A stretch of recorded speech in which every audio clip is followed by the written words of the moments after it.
السلام عليكم الأخوات والإخوان. اليوم غادي نبداو سلسلة جديدة غادي نخصوها للتسيير الإداري والمالي. بطبيعة الحال راحنا غادي نبقاو مستمرين في السلسلة اللي بديناها من قبل، اللي مخصصة لفن النجارة والديكور. درنا هاد السلسله جديده ولا بدينا هاد السلسله جديده غير باش ما نمل لا انا ولا نتوما. كما تتعرفوا جميعا القطاع ديال الصناعه التقليديه فيه واحد فئتين، فئه اللي هي الاقليه وهي الفئه ديال الناس اللي تيخدموا في اطار التعاونيات والشركات، وفيه الفئه اللي هي الاكثريه، الغالبية العظمى، واللي تندرج فيما يسمى بالقطاع الغير المهيكل. هذه السلسلة ديال الفيديوهات اللي بدينا اليوم غادي نخصوها إن شاء الله الفئة الأولى، والقسم الأول ديالها غادي يكون مخصص لهذه الفئة الأولى، وغادي يكون قسم أو جزء وجيز ومختصر. وجيز ومختصر علاش؟ لان هذه الفئه اللي يعني تتعمل في اطار التعاونيات والشركات هي في الغالب عندها امكانيات اللجوء المحاسبين والخدمات مختصين اخرين.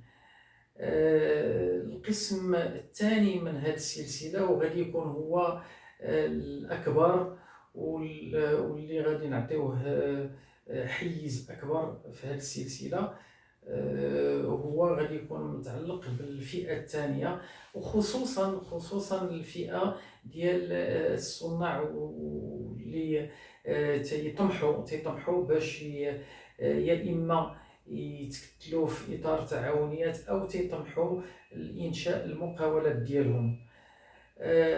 في هذه السلسله تنطمح باش نعرف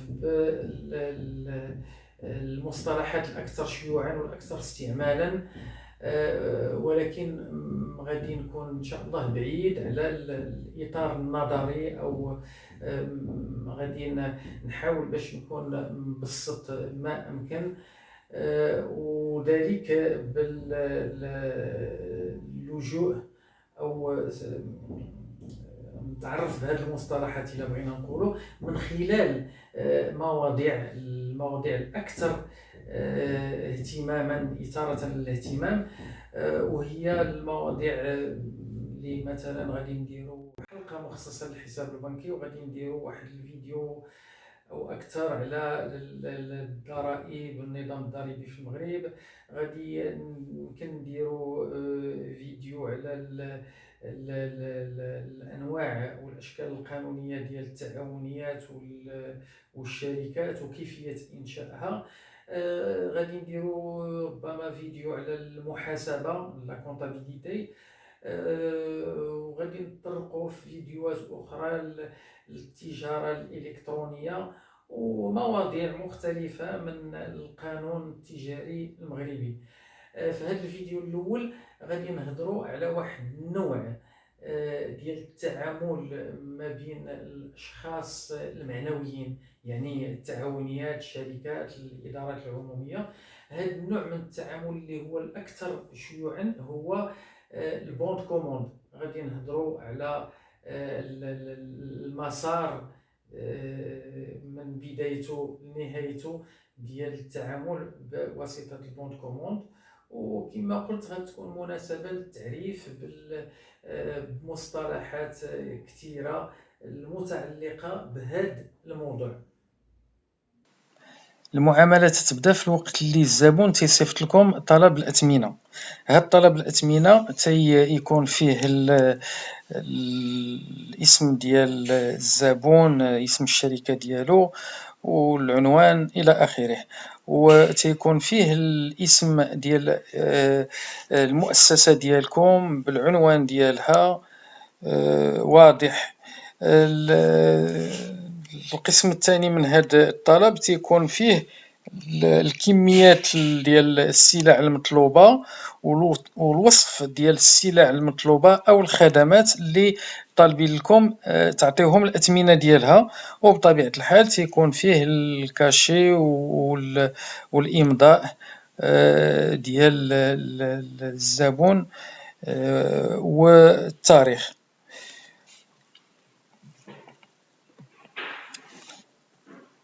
تنمروا للمرحلة الثانية اللي هي الجواب ديالكم. كيفاش نتوما تتجاوبوهم بالدوفي، أو تيجاوبوهم بواحد الورقة سميتها دوفي. هاد الدوفي تيكون فيه بطبيعة الحال اللوغو ديالكم إلا عندكم لوغو، والاسم ديال المؤسسة ديالكم والادريسة ديالها والتليفون إلى آخره من المعلومات الكاملة ديالكم، والاسم ديال الزبون اللي طلب لكم، وتذكير بالرقم ديال هذاك طلب الأثمنة والتاريخ ديالو. بطبيعة الحال الدوفي وجميع الوثائق المتعلقة بالمعاملات التجارية تيكون عندها رقم وتيكون عندها تاريخ. تديروا لهم واحد الطابلو اللي فيه الكميات اللي طالبين لكم، والتعريف ديال هذاك السلع اللي طالبين لكم يكون موافق مع الطلب ديالهم، والأثمنة الفردية والأثمنة الكلية. بطبيعة الحال راه ضروري، أنا راني نسيت هنا، ضروري أنه خاصكم تحددوا واش هاد الأثمنة اور تاكس يعني خارج الضرائب أو تتحتوي على الضرائب، ضروري خاصكم ديروها. وبطبيعة الحال الكاشي والسيناتور ديالكم. تنمروا المرحلة الموالية، هي في الوقت اللي هذاك الأثمنة اللي صيفطتوا لهم تكون وافقوا عليها، ولا تتكون هي اللي رخيصة في السوق. بالنسبة للإدارات العمومية راهم يقارنوا ما بين 3 ديال لي دوفي وتياخدوا اللي عنده أحسن عرض، يعني أقل ثمن. هاد الطلب ديال الشراء اللي هو البون كوموند تيخصو يكون منطابق مع التعريف او الوصف ديال هذاك السلع ولا الخدمات اللي كاينه في الدوفي اللي صيفطتو لهم، وتيخص يكون بطبيعة الحال بهذيك الأثمنة يعني مطابق لما صيفطتو لهم، وتيخصو يكون فيه بطبيعة الحال الكاشي والسيناتور والتاريخ. تنمروا سميتو لتسليم السلعة. من حيث تتسلموهم السلعة تتسلموا لهم معها البون ليفريزون، واحد الوثيقة اللي سميتها البون ديال التسليم، وتنذكر دائما بأنه تيكون عنده رقم وتاريخ. هاد سميتو البون ليفريزون راه فيه دائما اللوغو ديالكم، وفيه الاسم ديال المؤسسة ديالكم والمعلومات عليها، الاسم ديال الكليان والمعلومات عليه، وخصوصا لادريس ليفريزون يعني مكان التسليم، وفيه الكميات اللي سلمتو والوصف ديال السلعة اللي سلمتو. هو تيحتفظ بنسخة، ونسخة نتوما اللي تيسلمها لكم تيخص يكون فيها الكاشي والسيناتور ديال المؤسسة والتاريخ. بطبيعة الحال راه تديروه في أكثر من نسخة. مع التسليم تيمكن تجيبوا لهم في نفس الوقت الفاكتورة، أو لا من بعد عاد تجيبوها. لاحظوا هنايا بأنه درنا واحد التذكير ديال البون ليفريزون اللي البون دو كوموند اللي صيفطوا لكم، يعني هذاك طلب الشراء اللي صيفطوا لكم، والتاريخ ديالو تذكروا به، والفاكتورة اللي صيفطوا لهم مع هاد البون ليفريزون. هاد الفاكتورة اللي تتصيفطوا مع البون ليفريزون ولا من بعد حتى هي ضروري خاص يكون عندها رقم وتاريخ الى اخره. دائما اللوغو ديالكم والاسم ديال المؤسسة، الكليان ديالكم والمعلومات ديالو، وهذاك الاشارة او التذكير بالرقم ديال البوند كوموند اللي صيفط لكم. وبطبيعة الحال تيكون هذاك الطابلو دائما فيه الكميات والتوصيف والأثمنة يعني الفردية أو الأثمنة الوحدات والأثمنة الكلية.